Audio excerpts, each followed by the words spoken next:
इस्लाम के ग्लोरिफिकेशन पर बहुत बातें करते हैं। तो आपकी ये बात और आपके जो वीडियोस वायरल होते हैं उसमें विरोधाभास दिखता है। इस्लाम का ग्लोरिफिकेशन तो और आरोप भी बहुत लगते हैं आपके ऊपर। ऐसे खतरनाक स्टेटमेंट आते हैं। पढ़ते हो स्टेटमेंट आप कभी? रिप्लाई पढ़ते हो आप? मौलाना अवध ओझा, हाँ। इस्लाम का ग्लोरिफिकेशन हर आदमी करेगा जिस दिन मुसलमान इस्लाम को समझ जाएगा। एक छोटी सी बात आपको बताता हूँ। मुसलमानों पर एक आरोप लगता है कि यार ये जो तो बहन नहीं मानते किसी को, इनके में तो रिश्तों का संबंध ही नहीं है, इनके लिए तो भाईजान मतलब दिन में भाई रात में जान। अरे कितना गंदा आरोप है मुसलमानों पे।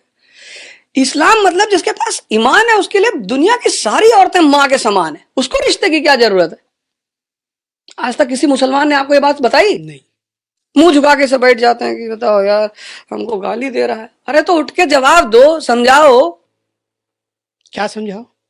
कि जिसके पास ईमान है, नियत जो अंदर से शुद्ध है, उसके लिए सारी औरतें मां के समान है। उसको क्या जरूरत है सबको बहन बनाने की? इसकी कोई जरूरत है? आप बताइए, आप इतने सारी महिलाओं से मिलते हैं, सबका सम्मान नहीं करते हैं? कोई जरूरत है सबसे बहन बनाने की? तो जब आप अंदर से सबका सम्मान कर रहे हैं, इज्जत कर रहे हैं, तो क्या रिश्ते की कीमत है? मुसलमान जवाब ही नहीं दे पाता। इस समय इस्लाम और मुसलमान कहाँ पर खड़े हुए? इस्लाम जिस तरह का वातावरण है वो आप क्या एनालिसिस करते हो इसका? इस्लाम तो उतनी ऊंचाई पे खड़ा है जितनी ऊंचाई पर वो शुरू में था, और कभी नीचे नहीं आएगा, कभी नहीं, क्योंकि इस्लाम एक रिफॉर्म रिलीजन है। जितने तत्कालिक रिलीजन की कुरीतियों थी उस पर प्रहार किया इस्लाम ने, किसी से कोई दुश्मनी नहीं निभाई।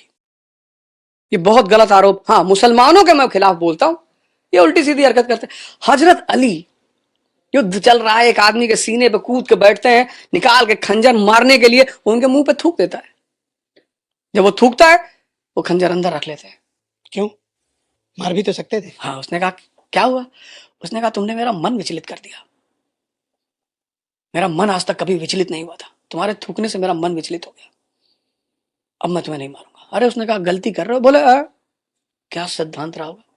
मिस्र का एम्बेसडर हजरत उमर से मिलने आया, खलीफा जमीन पे सो रहे हैं पत्थर की तकिया बना के। अरे उसने मिस्र की तलवार ले आके उनके कदमों, बोले ये भैया खलीफा, इतनी ईमानदारी? यहाँ देश में गांव का प्रधान 4 फॉर्च्यूनर से चल रहा है, वो खलीफा से कपड़े फटे हैं, उसके ईद में अब खरीदने के लिए, अपने बच्चों के लिए कपड़ा खरीदने के लिए पैसा नहीं है। वो जाके अपने खजांची से खलीफा कहता है कि यार कुछ पैसा उधार दे दो तो मैं अपने बच्चों के लिए ईद में कपड़ा खरीद लूं।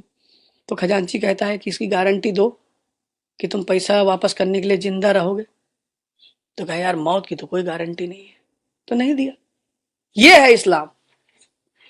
ये इस्लाम नहीं सर तन से जुदा, सर तन से जुदा। तुम आदर्श बनो कि लोग तुमको सलाम करें। इज्जत कमाई जाती है, ली नहीं जाती। कुछ चीजें आप दुनिया में ले नहीं सके। मैं सबसे कहूं मैं टीचर हूं, मुझको सलाम करो, तो गरियाएंगे सब। ये बात मुसलमान भूल गया, ये बात हिंदू भी भूल गए। भाई विवेकानंद अमेरिका गए तो कोई, भारत उस वक्त सुपर शक्ति था, भाई बिल क्लिंटन भारत आए तो अमेरिका सुपर पावर था, तो लोगों ने फूल बरसाया, माला बरसाया। जो गुलाम भारत का आदमी अमेरिका जा रहा है वहां लोग उसका पैर छू रहे हैं।